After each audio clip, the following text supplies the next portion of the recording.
Subscribe करें मेरा channel Rahul sir classes को और साथ में लगे हुए बेल आइकन को भी दबाना ना भूलें, जिससे कि मेरी सभी वीडियोस की अपडेट आपको मिल सके। तो चलिए शुरू करते हैं। साथियों, कक्षा 6 में हमने विज्ञान विषय से संबंधित बहुत सारे नोट्स सीरीज़ 1, 2 और 3 में पढ़ लिए हैं, जो कि आपके सीटेट और यूपीटेट से रिलेटेड नोट्स थे और भी कॉम्पिटिटिव एग्ज़ाम में आपको ये सभी काम आएंगे।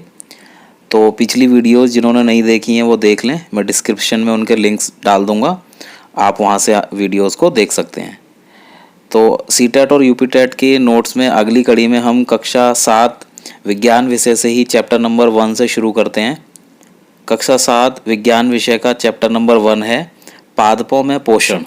भोजन के जो घटक हमारे लिए आवश्यक हैं वे पोषक कहलाते हैं। भोजन जब हम खाते हैं तो हमारे शरीर को कुछ ऐसे तत्वों की ज़रूरत होती है जिससे कि हमारे शरीर में ऊर्जा और स्फूर्ति आ जाए। ये सभी घटक जो है हमारे लिए बहुत ज़रूरी होते हैं और इन सभी घटकों को पोषक कहा जाता है। पोषण क्या है? सजीवों द्वारा भोजन ग्रहण करने तथा उपयोग करने की विधि पोषण कहलाती है। जब भी कोई सजीव व्यक्ति या सजीव प्राणी भोजन को ग्रहण करता है और वो ग्रहण करने का जो प्रोसेस होता है या उस ग्रहण करने की जो विधि होती है वो पोषण कहलाती है। स्वपोषण क्या है? पोषण की वह विधि जिसमें जीव अपना भोजन स्वयं संश्लेषित करते हैं स्वपोषण कहलाते हैं, और जो ऐसा करते हैं उन्हें स्वपोषी कहलाते हैं। कहने का तात्पर्य है बच्चों कि ऐसा पोषण की ऐसी विधि जिसमें जीव अपना भोजन स्वयं ढूंढते हैं और उनको खाते हैं, उसको स्वपोषण कहलाया जाता है या कहा जाता है, और जो ऐसा करता है वो स्वपोषी कहलाता है। विषमपोषी क्या है?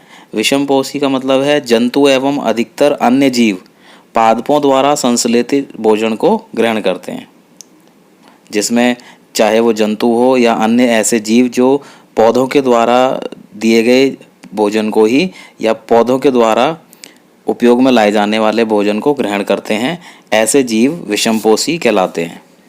कोशिका क्या है? तो कोशिका जो है हमारे शरीर का जो बहुत सारा हिस्सा है सूक्ष्म इकाइयों से मिलकर बना होता है। हमारे शरीर की जो बनावट है वैसे देखने में तो बहुत बड़ी दिखाई देती है, लेकिन ये छोटी छोटी सूक्ष्म इकाइयों से मिलकर बनी होती है। यही सूक्ष्म इकाइयाँ कोशिकाएं कहलाती हैं। बहुत सारी कोशिकाएं मिलकर शरीर का निर्माण करती हैं। कोशिका झिल्ली क्या है? कोशिका जिस संरचना से घिरी रहती है उसको कोशिका झिल्ली कहा जाता है। केंद्रक किसे कहते हैं? तो केंद्रक है कोशिका झिल्ली के केंद्र में एक संरचना। कोशिका झिल्ली जो होती है उसके सेंटर में एक संरचना होती है जिसको केंद्रक कहा जाता है। जैसा कि आप पिक्चर में देख सकते हैं, पिक्चर में आपको कोशिका का चित्र दिया हुआ है जिसमें कोशिका झिल्ली और केंद्रक आपको दिखाई दे रहा है।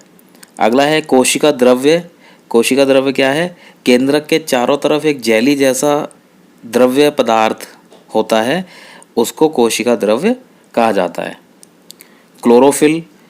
क्लोरोफिल में पहली वीडियो में भी हमने ये देखा था क्लोरोफिल क्या होता है, तो दोबारा देख लेते हैं। क्लोरोफिल पत्तियों में एक ऐसा हरा वर्णक होता है जो सूर्य के प्रकाश को ग्रहण करने में पौधों की सहायता करता है। पौधों का मतलब पौधों की जो पत्तियां होती हैं उसमें क्लोरोफिल होता है, और यही क्लोरोफिल सूर्य की रोशनी को अवशोषित करता है और जिसके सहायता से पौधे जो हैं अपना भोजन बना सकते हैं। प्रकाश संश्लेषण क्या है? पौधे द्वारा कार्बन डाइऑक्साइड तथा प्रकाश और खनिज लवण की उपलब्धता में भोजन बनाने की क्रिया होती है। जब भी पौधे अपने लिए भोजन बनाते हैं और ऐसे प्रोसेस में वो कार्बन डाइऑक्साइड को ग्रहण करते हैं और ऑक्सीजन को बाहर निकालते हैं। यही विधि जो है उनकी प्रकाश संश्लेषण की विधि कहलाती है। प्रकाश संश्लेषण में क्या होता है कि कार्बन डाइऑक्साइड और जल को मिलाकर, जिसमें सूर्य का प्रकाश की ज़रूरत होती है और पत्तियों में हरा वर्णक क्लोरोफिल होता है, और ये कार्बोहाइड्रेट और ऑक्सीजन के साथ मिलकर क्रिया करते हैं और जिससे कि प्रकाश संश्लेषण की क्रिया या प्रक्रिया पूरी होती है। शैवाल क्या है? शैवाल जो है जलाशयों में पाई गई काई होती है। कार्बोहाइड्रेट कैसे बनते हैं? कार्बन, ऑक्सीजन एवं हाइड्रोजन और ऑक्सीजन के द्वारा कार्बोहाइड्रेट बनते हैं।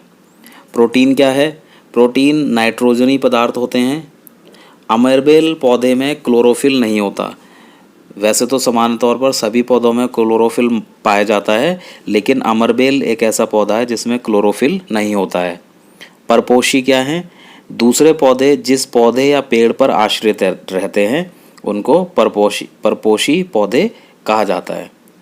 परपोषी पौधे ऐसे पौधे जो दूसरे पेड़ या दूसरे पौधे पर आश्रित रहते हैं उनको परपोषी कहा जाता है। परजीवी, परजीवी का मतलब है परपोषी पौधों को हानि पहुंचाने वाले पौधे परजीवी कहलाते हैं। कीटभक्षी पादप, कीटभक्षी पादप वे पादप या वे पौधे हैं जो कि कीड़ों को खाते हैं। कुछ ऐसे पौधे भी होते हैं जो कीड़ों को खा जाते हैं, उन सभी पौधों को कीटभक्षी पादप कहा जाता है। तो इसके उदाहरण में देख लेते हैं, जिसमें वीनस फ्लाईट्रैप और सनड्यू कीटभक्षी, ये दो पौधे ऐसे हैं जो कीटभक्षी पौधों के नाम से जाने जाते हैं। छत्रक क्या है? छत्रक मशरूम को कहा जाता है। कवक या फंजाई, सड़ी गली वस्तुओं पर उगने वाले को कवक या फंजाई कहा जाता है। मृतजीवी क्या है? जीव किसी मृत और विघटित जैविक पदार्थों से पोषण प्राप्त करें उनको मृतजीवी कहा जाता है। कि जो जीव मरे हुए या विघटित जैविक पदार्थों से अपना भोजन प्राप्त करता है उसको मृतजीवी कहा जाता है। सहजीवी संबंध क्या है? जीव जब एक साथ रहते हैं, वो आवास अपना शेयर करते हैं, पोषक तत्व साथ बांटते हैं, इनको सहजीवी संबंध कहा जाता है। लाइकेन, लाइकेन एक सहजीवी का उदाहरण है जिसमें दो भागीदार, जिसमें शैवाल और कवक हैं।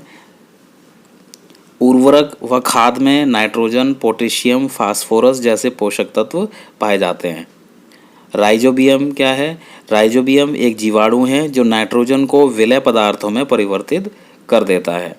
राइजोबियम एक जीवाणु है जो नाइट्रोजन को विलय पदार्थों में परिवर्तित कर देता है। अगला पाठ है कक्षा 7 का विज्ञान का पाठ 2, प्राणियों में पोषण। पाचन क्या है? पाचन जो जटिल खाद्य पदार्थ होते हैं, तो शरीर के अंदर पाचन क्रिया होती है जिसके द्वारा जटिल खाद्य पदार्थ सरल पदार्थों में परिवर्तित हो जाते हैं, इसको ही पाचन कहा जाता है। मरमर पक्षी क्या है? तो मरमर पक्षी हिंदी नाम है और इसका इंग्लिश नाम है हमिंग बर्ड। इंग्लिश में सभी लोग मोस्टली जानते हैं, तो मरमर पक्षी हमिंग बर्ड को कहा जाता है। स्टारफिश, स्टारफिश को तारा मछली कहते हैं। कैल्शियम कार्बोनेट के कठोर कवच वाले जंतुओं का आहार करती है। ऐसे जंतु जिनके ऊपर कैल्शियम कार्बोनेट की कठोर कवच होती है, ऐसे जंतुओं का वो आहार करती है। पाचन में काम आने वाली नलियाँ कौन सी है? तो हमारे शरीर में बहुत सारी नलियाँ हैं जो पाचन में काम आती हैं। वो कौन सी नलियाँ हैं? पहली है मुख गुहिका, दूसरी ग्रास नली जिसको ग्रसिका भी कहा जाता है, तीसरा अमाशय, चौथा क्षुद्रांत्र छोटी आंत, पांचवा वहद्रांत्र बड़ी आंत और छठा गुदा। ये सभी जो पार्ट्स हैं हमारे पाचन में बहुत ज़्यादा इम्पोर्टेंट पार्ट्स होते हैं जो कि पाचन में कार्य करते हैं। लाला ग्रंथि, यकृत और अग्नाशय पाचक रस को बनाते हैं। अंतर्ग्रहण क्या है? अंतर्ग्रहण की प्रक्रिया भोजन को शरीर के भीतर ले जाने की क्रिया है जिसको अंतर्ग्रहण कहा जाता है। 8 वर्ष की आयु तक दूध के दांत या स्थायी दांत गिर जाते हैं और उनके स्थान पर नए दांत आ जाते हैं। तो दांतों के कौन कौन से प्रकार हैं? दांतों के प्रकार में एक कृंतक दंत होते हैं, कृंतक दांत, रदनक दंत, अग्र चवर्णक और चवर्णक, ये 4 तरह के दांतों के प्रकार बताए गए हैं। अमाशय, मोटी भित्ति वाली थैलीनुमा संरचना को अमाशय कहा जाता है। अमाशय का आंतरिक अस्तर या सतह श्लेष्मल हाइड्रोक्लोरिक अम्ल और पाचक रस स्रावित करती है। अमाशय का आंतरिक अस्तर श्लेष्मल हाइड्रोक्लोरिक अम्ल और पाचक रस स्रावित करती है। क्षुद्रांत्र क्या है? 7.5 मीटर लंबी अत्यधिक कुंडलित नली होती है जो हमारे शरीर में पाई जाती है। यकृत शरीर की सबसे बड़ी ग्रंथि है जो गहरे लाल रंग की होती है। अमाशय हल्के पीले रंग की बड़ी ग्रंथि है। अग्नयायिक रस कार्बोहाइड्रेट्स एवं प्रोटीन पर क्रिया करता है। कार्बोहाइड्रेट सरल शर्करा को ग्लूकोज में परिवर्तित कर देता है। वसा एक अम्ल है एवं ग्लिसरॉल में और प्रोटीन एमिनो अम्ल में परिवर्तित हो जाता है। तो अमाशय का बहुत बड़ा कार्य है हमारे शरीर में। अमाशय बहुत सारी चीज़ों को कंट्रोल करता है। पचा हुआ भोजन अवशोषित होकर क्षुद्रांत की भित्ति में स्थिर रुधिर वाहिकाओं में चला जाता है, इसे अवशोषण की प्रक्रिया कहते हैं। दीर्घरोम या रसांकुर क्या है? क्षुद्रांत्र की आंतरिक भित्ति में अंगुली के समान उभरी हुई संरचना दीर्घरोम या रसांकुर कहलाती है। स्वांगीकरण, दीर्घरोम से पचे भोजन का अवशोषण, रुधिर वाहिका में जाना, अवशोषित पदार्थों का स्थानांतरण होना और जटिल पदार्थों में बनना, ये सारी प्रक्रियाएं स्वांगीकरण की कहलाई जाती हैं। वृद्धांत क्षुद्रांत की अपेक्षा छोटी और चौड़ी होती है, वो लगभग 1.5 मीटर की मानी जाती है। निष्कासन क्या है? अपचित पदार्थ मलाशय में चला जाता है और गुदा द्वारा शरीर से बाहर निकल जाता है, इसी प्रक्रिया को निष्कासन कहते हैं। रुमेन, जिसको प्रथम आमाशय के नाम से भी जाना जाता है, जानवर जैसे गाय जल्दी जल्दी खाकर इसमें अपने भोजन को इकट्ठा कर लेते हैं और बाद में इसे खाकर पचाते हैं। तो ऐसा जो रुमेन होते हैं वो अधिकतर जानवरों में पाया जाता है और जानवरों में भी गाय में पाया जाता है, जो अपने भोजन को जल्दी जल्दी खाकर इसमें इकट्ठा करके उसको बाद में पचाते हैं। जीवन रक्षक घोल, जिसको ORS कहा जाता है, लूज मोशन या दस्त में काम आने वाला घोल है। घास में सेलुलोज की प्रचुरता होती है। अमीबा एक कोशिकीय जीव है। अमीबा में पदाव अर्थात कृत्रिम पांव होते हैं, कृत्रिम पैर होते हैं। खाद्यधानी क्या है? खाद्यधानी अमीबा पे पाई जाती है, जिसमें खाद्य पदार्थ को पचाने वाले श्राव पाए जाते हैं। तो अमीबा एक ऐसा कोशिका है जिसमें खाद्यधानी पाई जाती है और ये पदार्थ को पचाने के लिए इसके अंदर श्राव पाए जाते हैं। घास खाने वाले जानवर रोमंथी हैं, जिसे रूमिनेंट कहा जाता है। रूमिनेंट क्या होता है? जो भी जानवर घास खाते हैं उसको रूमिनेंट कहा जाता है। अगला पाठ है पाठ 3, रेशों से वस्त्र तक। पादप पौधे कहलाते हैं, रेशे जो हैं फाइबर कहलाते हैं।